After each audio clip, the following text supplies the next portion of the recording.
लालची दूध वाला। सूरजपुर नाम का एक गांव था।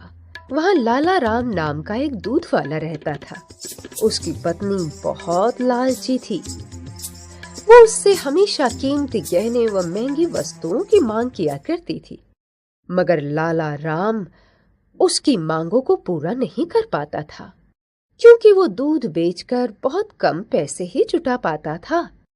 लेकिन उसकी पत्नी उससे हमेशा ताने मारती रहती थी और हमेशा उससे महंगी वस्तुओं की मांग करती रहती थी।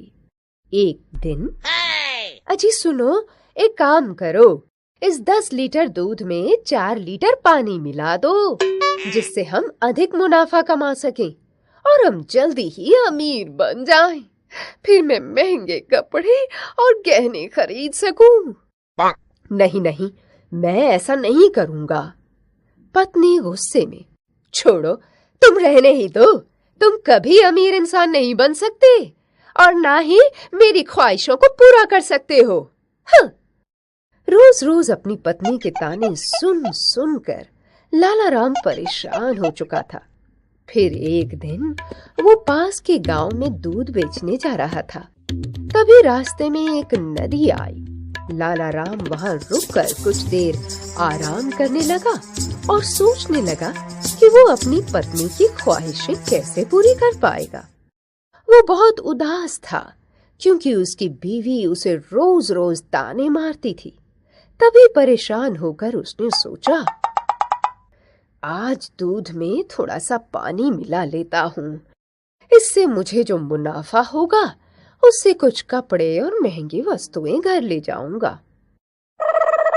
लाला राम ने दूध में आधा पानी मिलाया और अपने ग्राहकों को दूध बेचकर बहुत मुनाफा कमाया।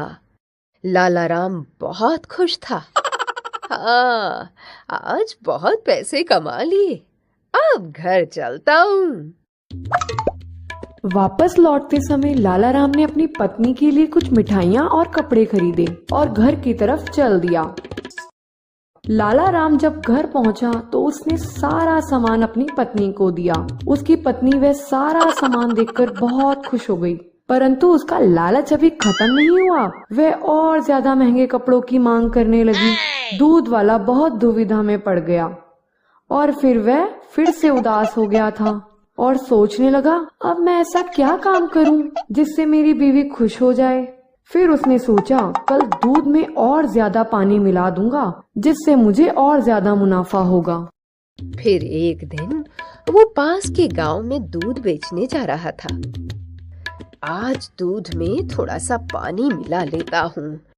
इससे मुझे जो मुनाफा होगा उससे कुछ कपड़े और महंगी वस्तुएं घर ले जाऊंगा। लाला राम ने दूध में आधा पानी मिलाया और अपने ग्राहकों को दूध बेचकर बहुत मुनाफा कमाया।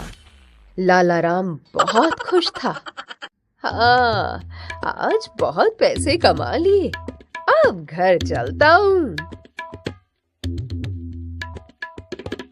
वापस लौटते वक्त नदी के किनारे पेड़ की छांव के नीचे कुछ देर वो सो गया। तभी वहां कुछ बंदर आ गए और उन्होंने लाला राम के पैसों से भरी दोनों पोटलियां उठा ली और झट से पेड़ पर चढ़ गए। तभी लाला राम की नींद खुली और वो परेशान हो गया। बंदर उसकी पैसों से भरी पोटलियां उठा कर ले गए थे। हाय हाय, मैं तो लुट गया, बर्बाद हो गया। बंदर तो मेरी दोनों थैलियां ले गए। हाय, अब मैं क्या करूं? ए बंदरों, मेरी दोनों थैलियां लौटा दो। मैंने तुम्हारा क्या बिगाड़ा है? बंदर उसे देखकर जोर जोर से हंसने लगे। तभी लाला राम को एक बात याद आई। उसके दादाजी ने उसे बताया था कि बंदर नकलची होते हैं। तुम जैसा करोगे वो भी वैसा ही करेंगे। तभी वो अपने दोनों हाथ ऊपर उठाकर हिलाने लगा, तो बंदर ने भी वैसा ही किया। ऐसा करते देख दूध वाले ने सोचा, अरे यह तो मूर्ख बंदर है, मैं जैसा कर रहा हूँ ये भी वैसा ही कर रहा है। उसके बाद वह जोर जोर से कूदने लगा, तो बंदर भी उसको ऐसा करते देख कूदने लगा। फिर दूध वाले को एक उपाय आया। उसने सोचा क्यों ना मैं अपने हाथ में रखे गमछे को जमीन पर फेंक दूं, क्या पता ये मूर्ख बंदर भी ऐसा ही करे। इतना सोचकर दूध वाले ने अपने हाथ में रखे हुए गमछे को जमीन पर फेंक दिया, यह सोचकर कि बंदर भी उसकी दोनों पैसों से भरी थैली को जमीन पर फेंक देगा। दूध वाले को ऐसा करते देख बंदर ने भी ऐसा ही किया। उसने दोनों पैसों से भरी थैलियों को जमीन पर फेंक दिया। उसमें से एक पोटली जमीन पर आकर गिरी, परंतु दूसरी नदी में जा गिरी, वह पानी में बह गई। हाय हाय हाय, ये क्या किया मूर्ख बंदर, मेरे पैसे पानी में क्यों फेंक दिए। हे भगवान मेरे पैसों को बचाओ, हे भगवान मेरे पैसे बचाओ, कोई तो मेरे पैसे बचाओ, मैं तो लुट गया, बर्बाद हो गया।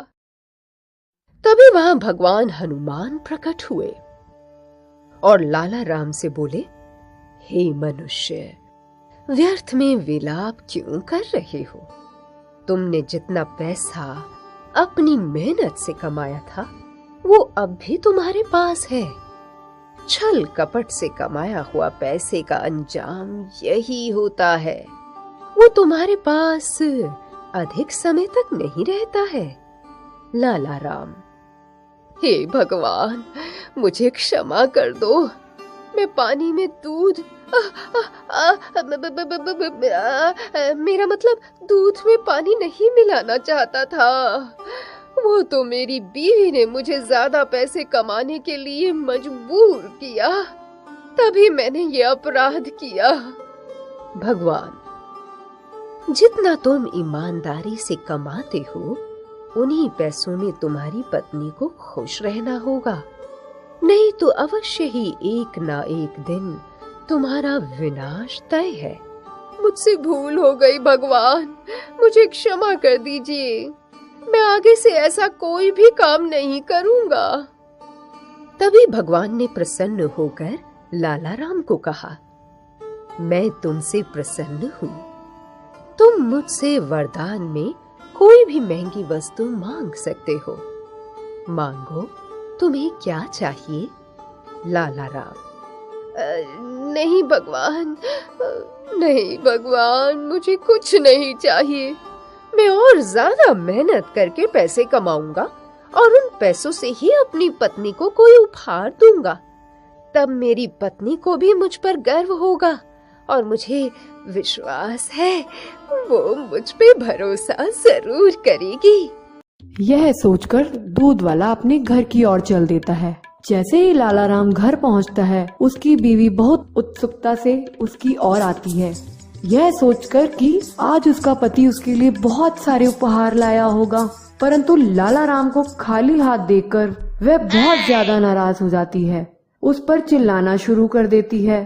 तब लाला राम उसे शांत करता है और पूरे दिन की घटना के बारे में उसे बताता है। यह सब सुनकर लाला राम की पत्नी को अपनी गलती का एहसास होता है। वह अपने पति से अपने किए हुए बुरे व्यवहार के लिए क्षमा मांगती है और आगे से कभी महंगी वस्तुओं की इच्छा ना करने का वचन देती है। अगले दिन लाला राम फिर से गांव में दूध बेचने जाता है और जिन लोगों के साथ उसने बेईमानी की थी वह उनसे अपने किए की माफी मांगता है और उन्हें उनके हिस्से का दूध देता है जो उसने बेईमानी से पानी मिलाकर बचाया था।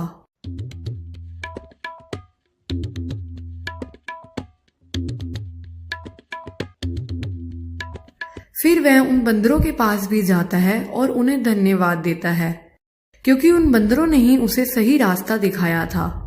अगर बंदर उनकी पैसों से भरी पोटली को पानी में ना फेंकते तो उसे अपनी भूल का एहसास कभी नहीं होता।